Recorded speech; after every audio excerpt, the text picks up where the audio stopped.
Hello, hi there. So I heard you want to make a webtoon, huh? It's dangerous to impact on this journey without any preparation. Take this video. It might or might not help you. Preferably not the latters.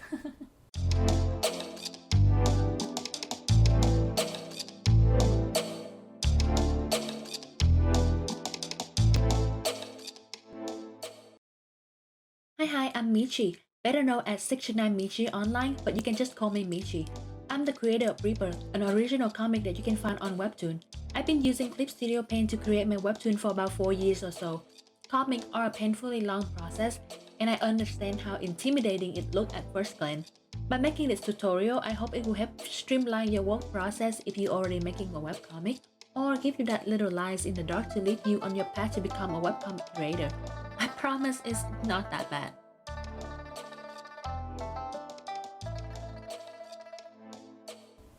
Okay, first thing first, what is a webtoon?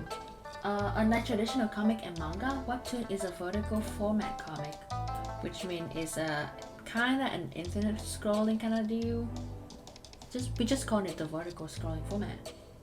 This is to adapt to the mobile device nowadays with the modern technology, so people can read them on the go. And now we finally can get to the bread and the butter of this whole video, of this whole article, the format. Okay, that's like the bare basic on how to make a webtoon. Webtoon 101.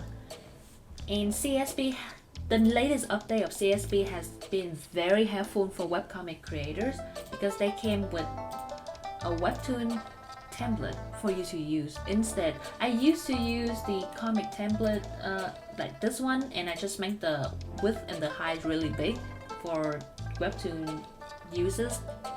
But now that they have the webtoon template, so you can just use that. You can either go with the default and max out as 1600, or my recommendation is 2000.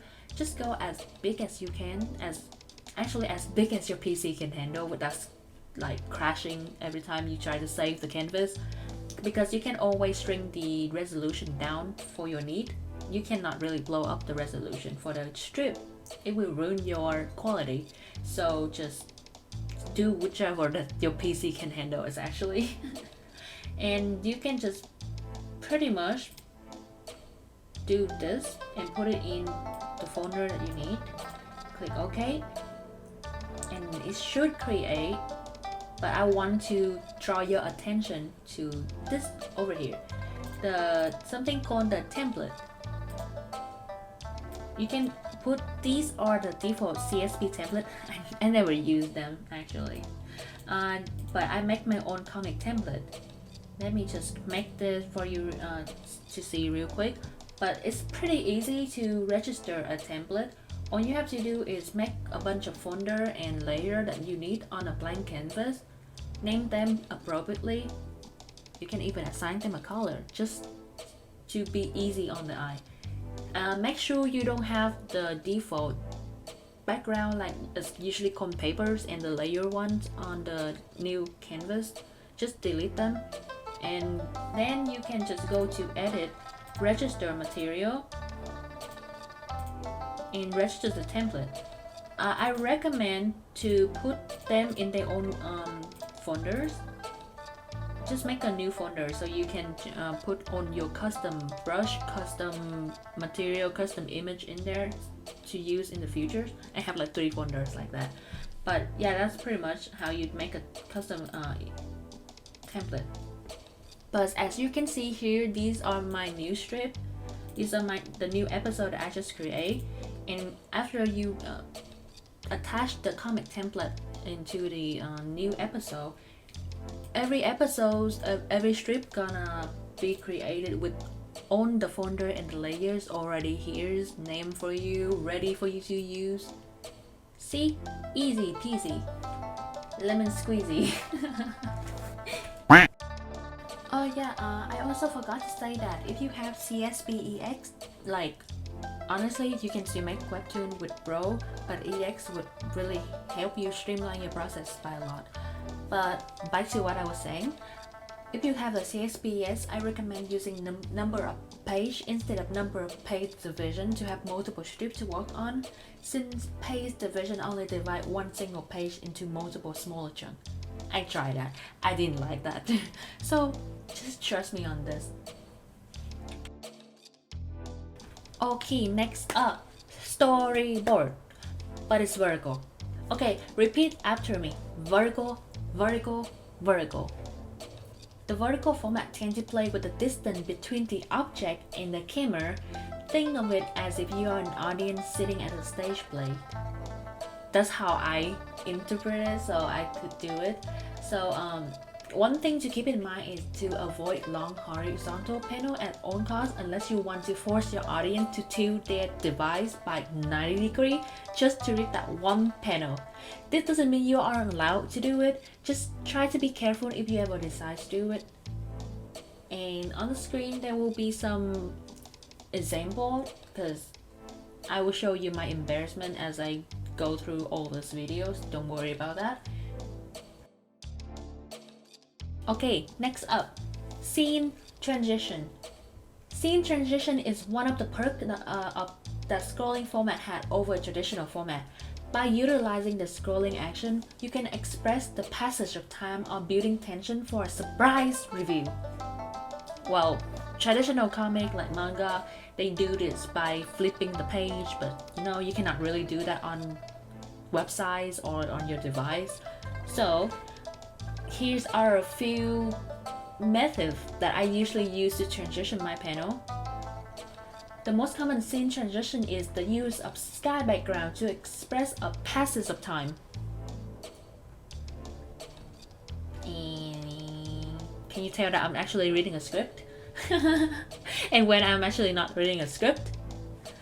And the second one, another method is to combine background. I'm gonna show is an example of my other comic called On Record. This one is on canvas and it's actually not features. This is just some experimental comic that I wanted to do where I actually hand drawing every single background ever, which is a pain, but I try as just an experiment. When several of the panels share like the same setting, the background can be extended behind the panel to give like a continuous feeling. And another method that I really like doing is like the tree, leaf, cloud, water, building, whatever the small stuff that you can extend out on good background element that can be extended to give like a smooth transition feeling for all of the panel. Like here's an example where I use leaf to kind of connect the two panel. Also, this is some old art. This is like 4 years ago. Please don't mind that. But making the background element break out from the panel is also a good way to give a more connecting feeling between panel.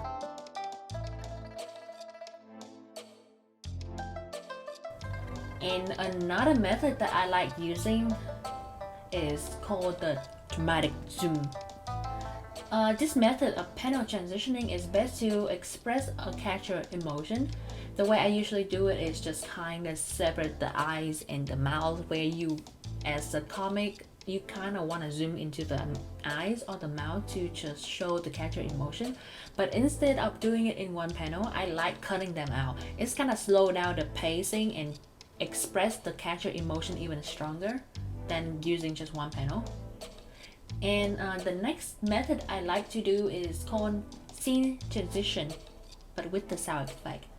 Like you can, I don't know, when a character is knocking on the door, you can connect the panel down with the knock knock knock, just kind of let it hanging over the white air down to the door. But the example I have here is also from On Record. This scene is actually transitioning from the main character was with his parents in their house just talking, and then they went to bed, and that night there's a strong lightning struck down. So that's how I transition it with lightning and the sound effect going. That's actually using two methods in one right there, using sound effect and the background to transition between panel. And the last last one is what I call the special effect. The imagination is your only limitation. Your character is having a bad dream, maybe have the darkness being broken apart as they wake up and catch the first sun ray that slip through the window. Or your character is running from a killer, have them dashing from one background to another. That's pretty cool, right?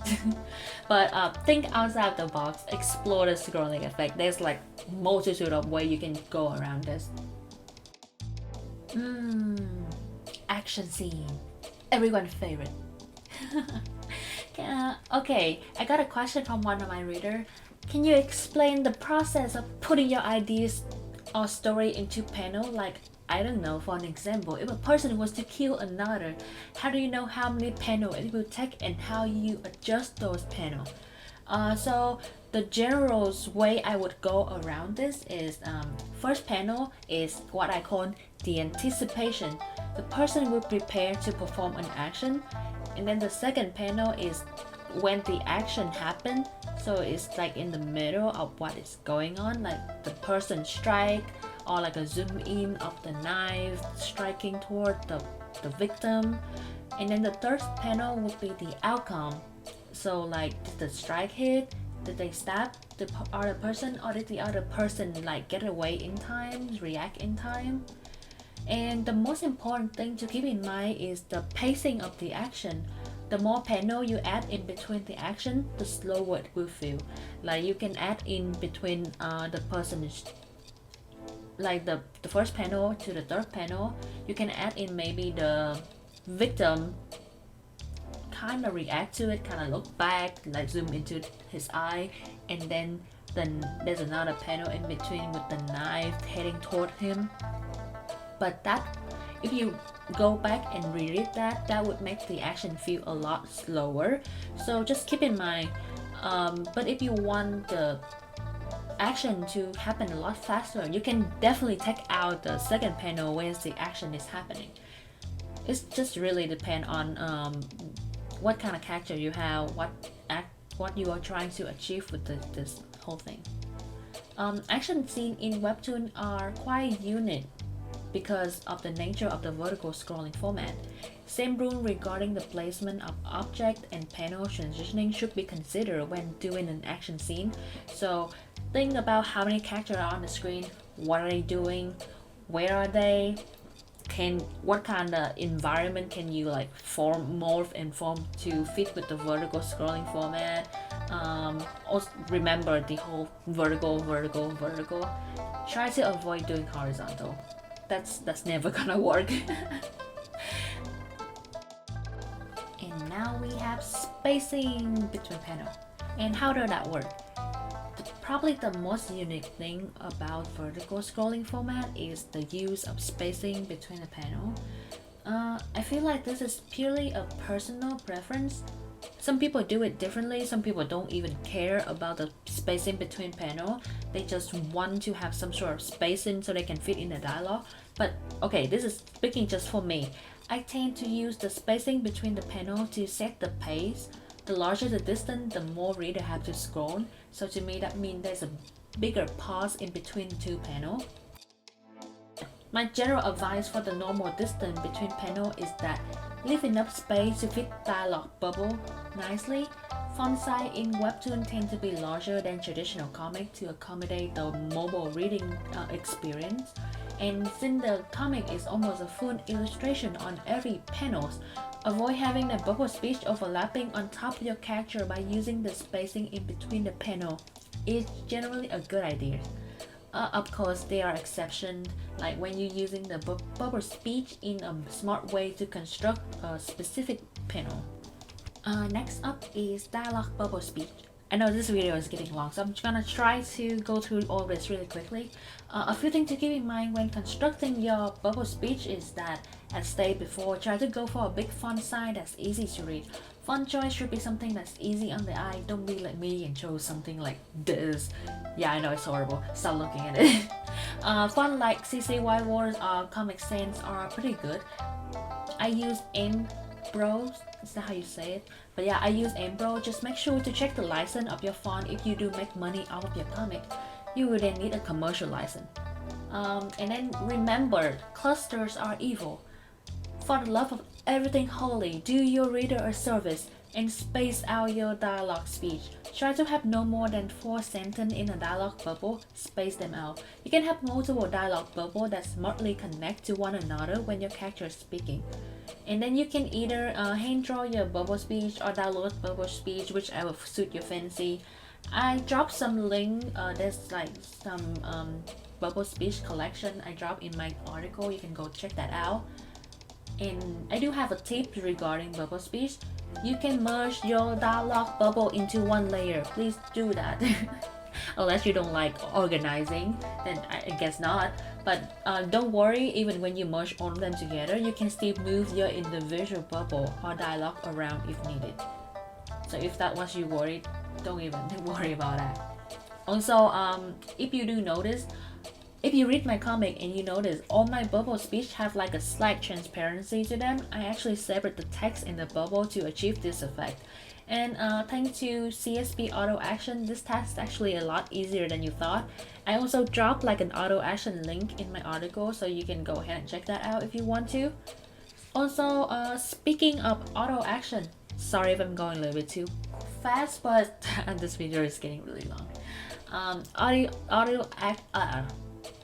This is what I get for saying things too quickly. Auto action. What godsend? If you haven't been using auto action, what are you doing? It's time to explore. Auto action is a set of recorded action that allow you to execute with just one click of a button. You can download a ton of presets of them on CSP store or just record them yourself. Allow me to show you how many auto action I actually have. Yeah, I use all of them on a daily basis. I link in my article the how to make the auto action. It's actually a CSP manual, so you can go ahead and check that out if you want to. Next step, I will cover the drawing process. I'm not gonna like go through every single one of them because everyone has their own way to draw, but I will give you like tip and trick that work for me. The first tip I have is regarding shading. My favorite shading tool has to be lasso fill. You can find it under the directional, and then you pick on lasso fill like it's all in the same thing with straight line, curve, polyline, rectangle.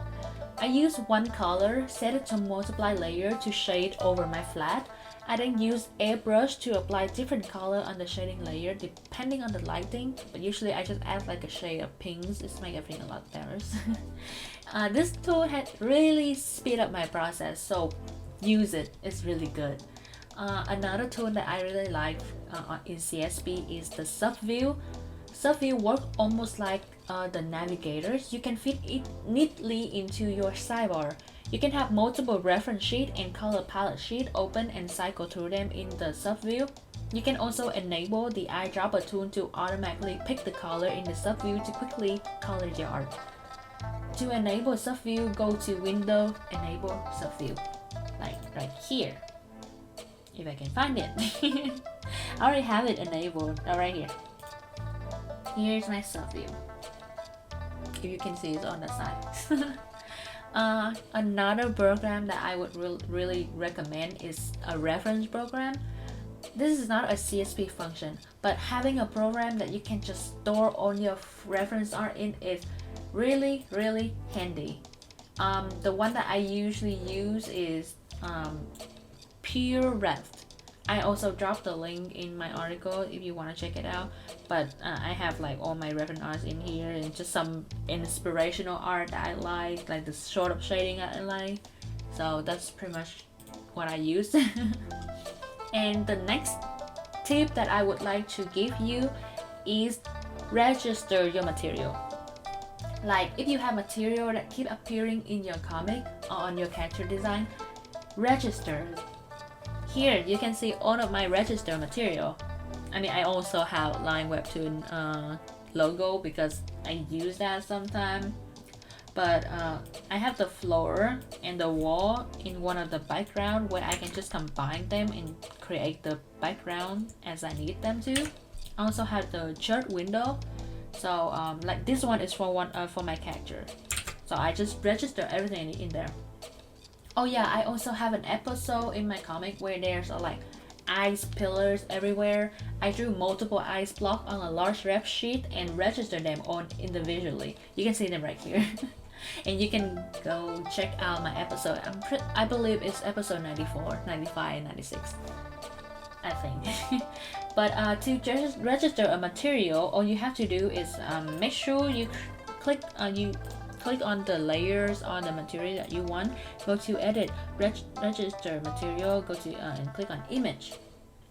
And now you can just save it whenever you want. And the next tip I would like to give you is regarding line art. Two useful tools that I use a lot when it comes to line art is the correct line width. It's right down here. Wait, hold on. Yoink. Yeah, it's right down here. It's this tool right here. Correct line width can thicken or narrow your line art,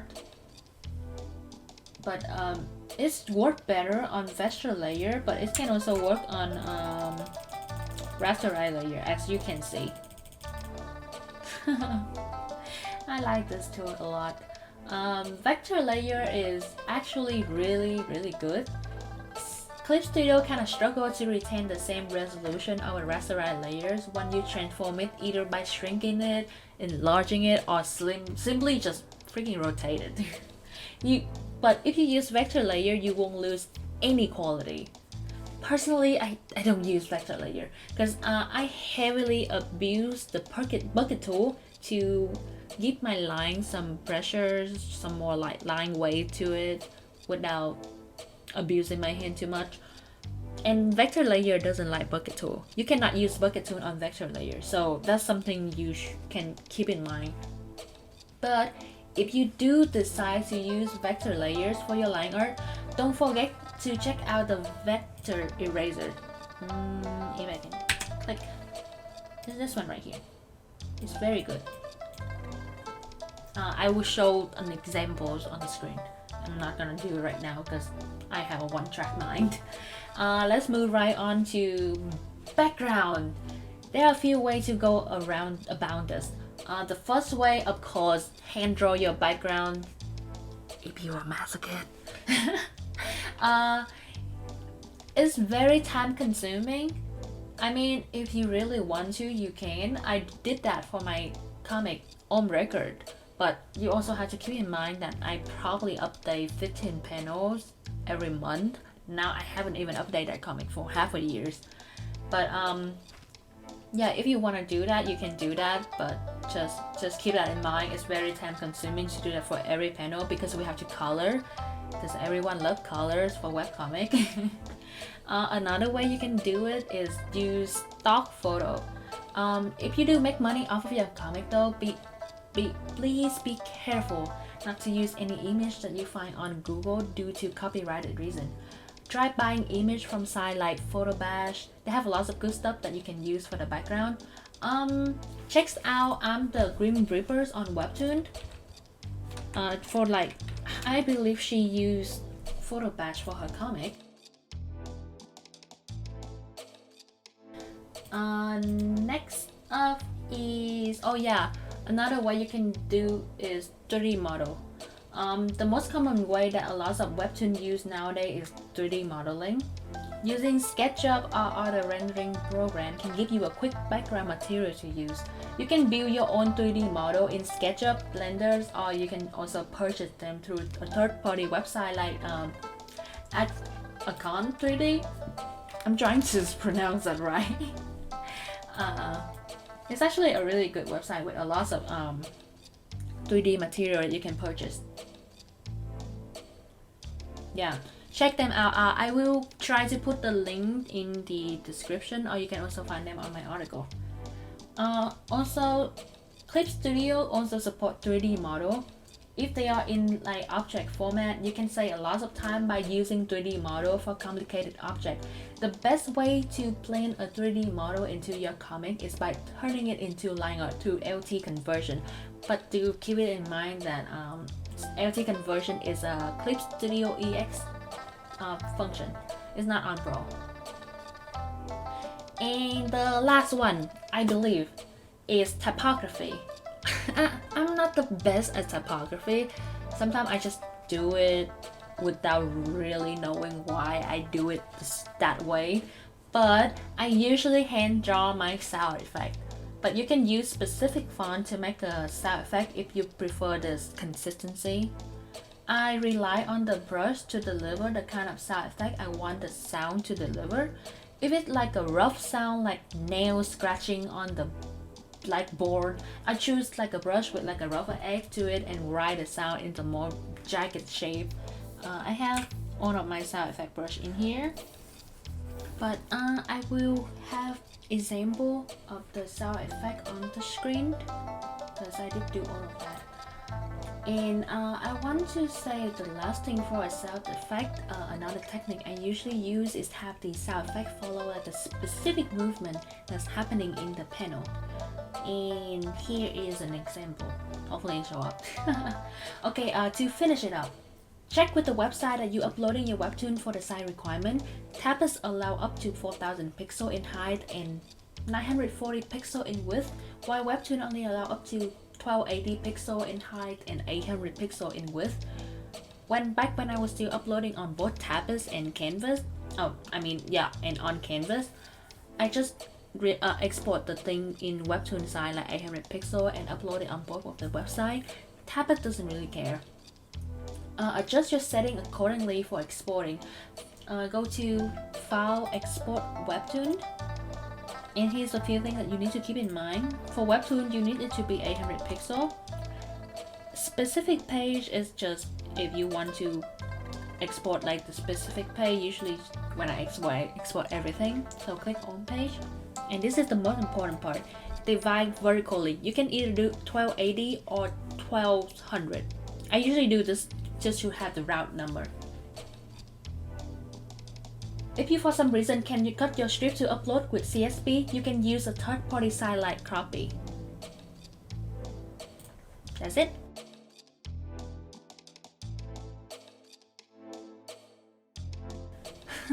Ain't that a long video? I feel like it was never ending. But we finally reached the end. In conclusion, people always ask me, when do you know you are ready to dive in and make that comic, or should I wait until I improve my drawing skill? But I just want to say there's no better time than the present. You can improve as you make the comic. Comic making has helped me understand so much more about my art and about my own style. If you want to wait until you improve, you'll never be ready because you don't just one day stop striving to improve. I actually make my comic because I wanted to improve on my anatomy and how character interacting on the same canvas, because back then all I did was just headshot bust off of a character standing on a white background. Sorry, that was a pretty long video to go through and a pretty long article if you actually go read that. And thank you for sitting through all of this. It's mean a lot. I hope the little webtoon technique that I have could be of some assistance to you. Alright, that's everything. Thank you for coming to my TED Talk. Please drop a like, comment, and share if you find this helpful. Michi signing out.